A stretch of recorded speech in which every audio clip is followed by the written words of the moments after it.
Good evening and welcome to the Tv9 News Bulletin for Wednesday, September 10, 2025. I'm Calvin Abrams. In the headlines tonight, Facebook rants backfire. Manimel ordered to pay $38 billion for smearing foul at Sink Hospital.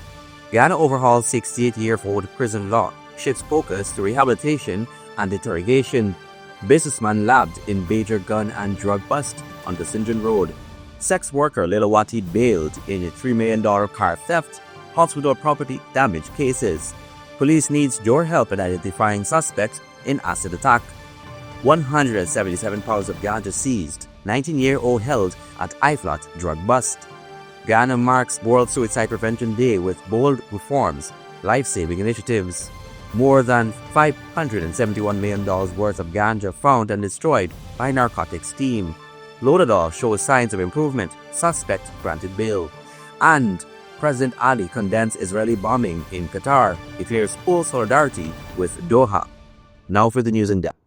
As Guyana joins the global community in observance of World Suicide Prevention Day 2025, under the theme Changing the Narrative on Suicide, the Ministry of Health says this year's observance reflects the country's bold steps to refrain how suicide is addressed, treated, and prevented nationwide. Details in this report. Advisor to the Ministry of Health, Dr. Leslie Ramsamy, noted that suicide and all other mental health issues remains a key priority for government, who has been working assiduously to reduce the incidence and prevalence of the disease locally. One of the most transformative changes came in 2022 with the passage of the Suicide Prevention Act, which decriminalized attempted suicide.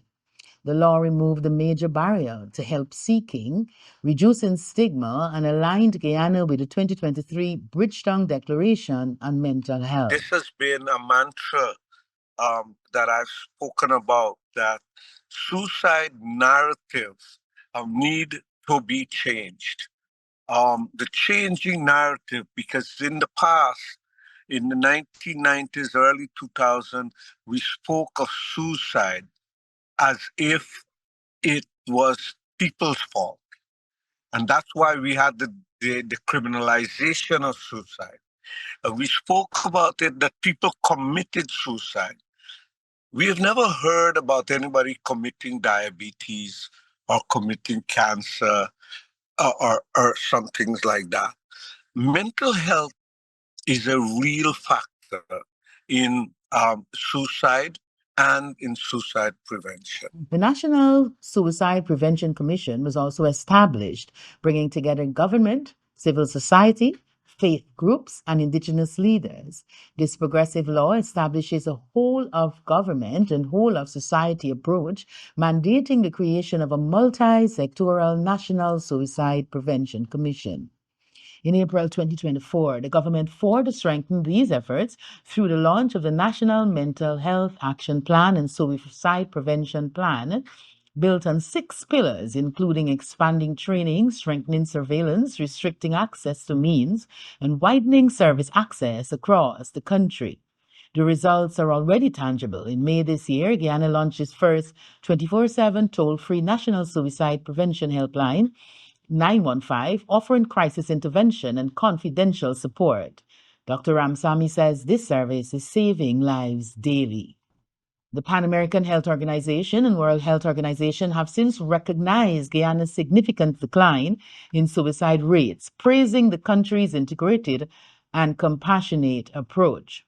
While these initiatives have been extremely successful, Dr. Ramsamy is reminding that it takes a commitment of the entire nation to eradicate suicide. And I'm going to urge people that we all must do our part. We never know when mental illness, we never know when depression, when the sense of feeling lost will happen to one of us or to one of the family members.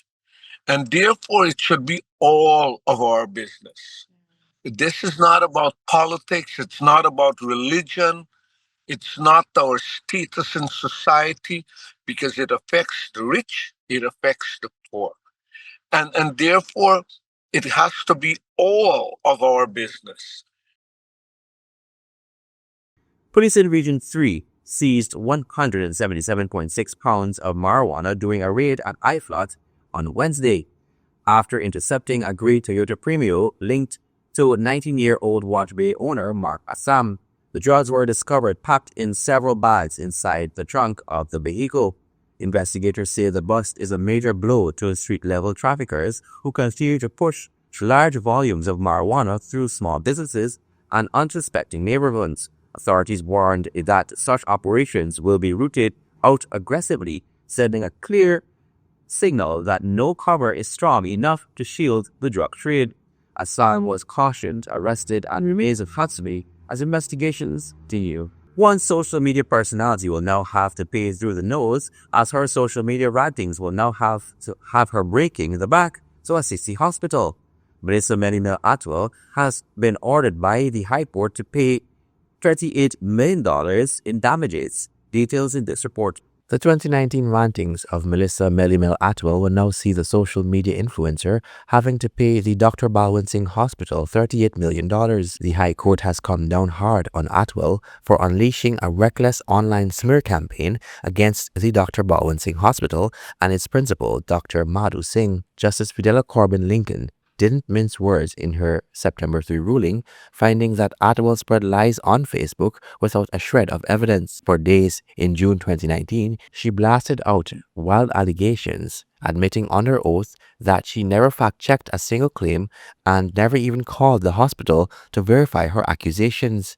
The social media influencer is no stranger to lawsuits over the spreading of misinformation.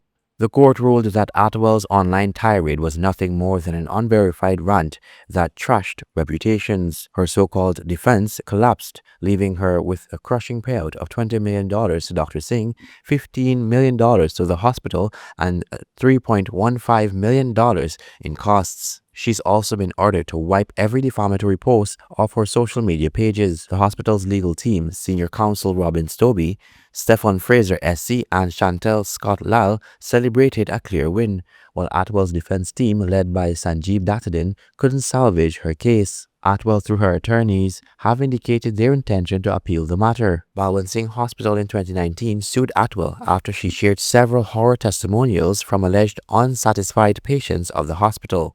This ruling sends a brutal message. Facebook rants and gossip masquerading as exposés will cost dearly in court.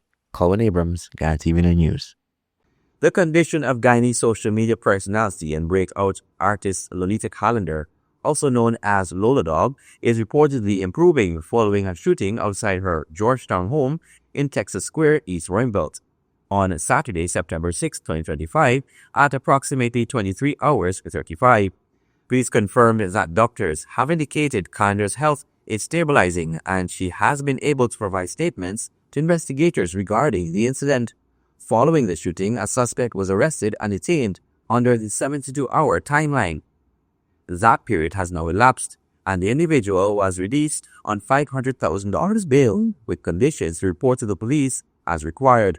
Another suspect, Paul Darby Jr., also known as Randall, remains in police custody as investigations continue.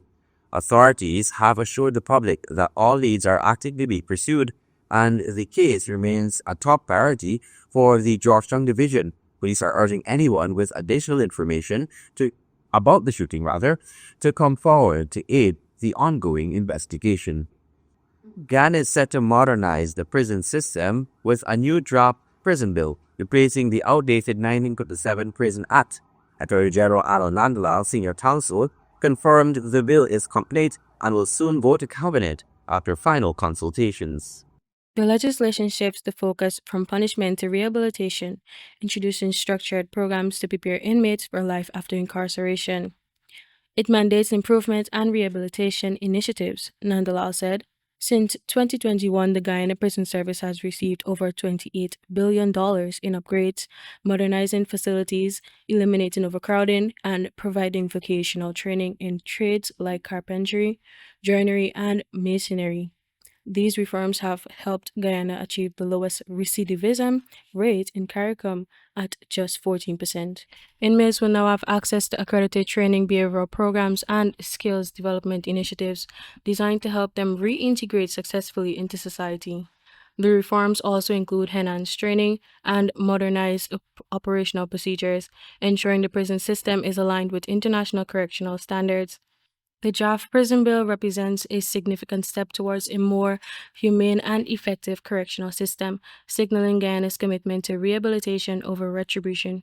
Officials say this forward looking approach will not only improve outcomes for inmates, but also enhance public safety and social stability across the country. Faith Sandy, Guyana TV9 News. And now for a short break for tonight's editor's perspective with Melanie Allicott Morris. Stay tuned. Tonight, on World Suicide Prevention Day, we pause to confront a crisis that has touched too many families in Guyana: suicide. For years, our country carried one of the world's highest rates. But today, thanks to government action and public awareness, we've seen real progress. Our country is down from nearly 40 deaths per 100,000 persons to around 50. Still, even one life lost is too many. In recent years, Guyana has passed the Suicide Prevention Act, rolled out the National Mental Health Action Plan, and built a 24/7 helpline, among many other initiatives. Teachers and health workers are being trained, and awareness campaigns are reaching communities nationwide. All of these steps have saved many lives. But suicide is not just a government problem. It's a challenge for all of us. For families, faith leaders, schools, and communities, we must all learn to recognize the signs of distress and step in with compassion. Behind every statistic is a loved one, a mother, a father, a child, a friend. The truth is, prevention starts with connection, a conversation, a listening ear, a willingness to guide someone towards help. These small acts can tip the balance between despair and hope. Guyana has made strides, but the journey is far from over. Tonight, let's all commit to being a nation where mental health matters, where stigma ends, and where no one feels alone. Together, we can save lives. And let us also remember that talking about suicide does not create it. Silence does. Breaking the silence, starting the conversation, and reaching out can be the first step to saving someone's life. If you're struggling or you know someone who is, you don't have to face it alone. Help is just a call away. Reach out to the Guyana Suicide Prevention Hotline at 223-2123. I'm Melanie Allicott Morris, and that's my editorial for tonight. Good night. Thank you, Ms. Allicott Morris. The Ghana Police Force is appealing to members of the public to help identify this person, who is a suspect in an acid attack committed on two women on East Street, Georgetown, on September 3, 2025. He reportedly threw a glass bottle with a corrosive liquid substance, also known as acid, at the women who were out to get lunch. The suspect, who was in a car, fled the scene. Please contact the nearest police station if you have information that can help investigators identify the suspect. Any or all information will be treated with strict confidentiality. With the dust just about set on Ghana's 2025 general and regional elections, at least one of the opposition parties, which suffered defeat at the polls, have signaled its intention to take GECOM to task. Details in this report. Over the weekend, the Ghana Elections Commission, GECOM, officially declared the People's Progressive Party Civic, PPPC, as the winner of the 2025 general and regional elections. The Alliance for Change, AFC, which has been an active player in the local political landscape, suffered historic defeat at the 2025 polls, failing to secure a single seat in parliament. That party now says it will now focus on rebuilding and rebranding to ensure relevancy. The AFC also hinted at plans to push back against certain GCOM policies that it believes should be reformed. Efforts will be, for example, to ensure that GCOM improves because there were many issues highlighted not just in now but since 2020. We will know and recall some of those recommendations made by several of the observer missions that were never put in place. And so we will work hard to rebuild our party to ensure that GCOM fixes the many challenges and issues that still plague it. So Meanwhile, opposition nominated Commissioner Vincent Alexander regurgitated a number of issues that he says require urgent attention, including the voter identification process, ensuring that prisoners or incarcerated individuals are allowed to vote, all issues that GCOM has already ruled on prior to the 2025 elections. A significant number of cases brought against GCOM have been dismissed by the court. In July of this year, Chief Justice Roxanne George dismissed 2 election-related cases brought by Christopher Ram and Vishnu Budu.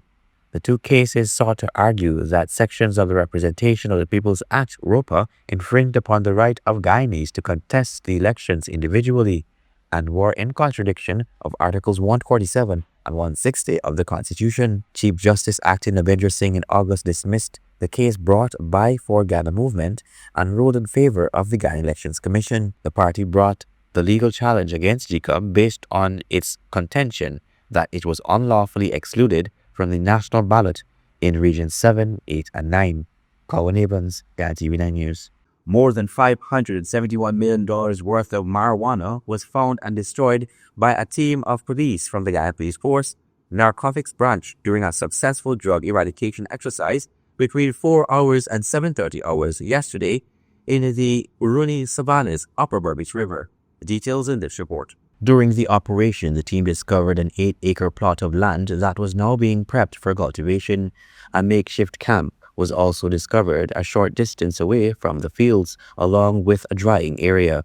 The camp was 30 by 20 feet in size and consisted of a living and kitchen area. The camp also contained about 1,400 pounds of dried cannabis. Further searches of the camp unearthed a 12-gauge shotgun with no serial number, along with 9 matching cartridges. The team took possession of the firearm and ammunition and took them to the Narcotics Branch to be submitted to the Ghana Police Force's ballistics section. The camp and dried cannabis were destroyed by fire. The exercise was incident-free.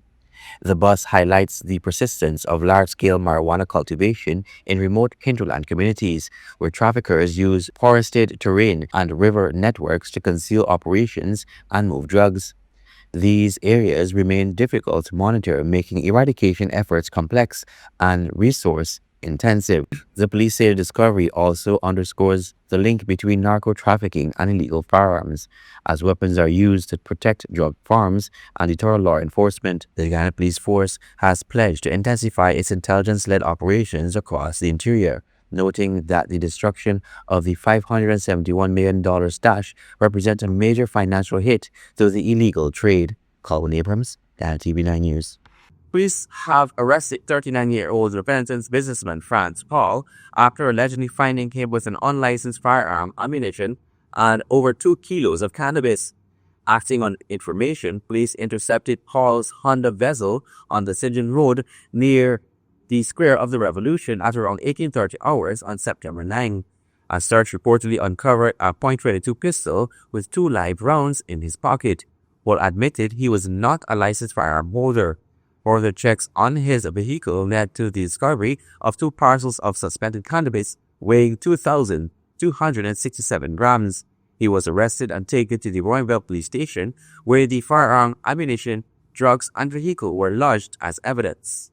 And finally, tonight's newscast. President Dr. Mohammed Irfan Ali has delivered a stinging rebuke of Israel's military strike in Doha, Qatar, branding the attack as, quote, flagrant violation of international law and a, quote, direct assault on the sovereignty and territorial integrity of the state of Qatar. Details in this report. In a strongly worded letter to His Highness Sheikh Tamim bin Hamad Al Thani, Emir of Qatar, President Ali said Ghana joined the international community in condemning the strike, which occurred just 1 mile from the Ghana embassy. The unilateral bombing by the Israel Defense Force does not advance peace in Gaza nor contribute to ending the war.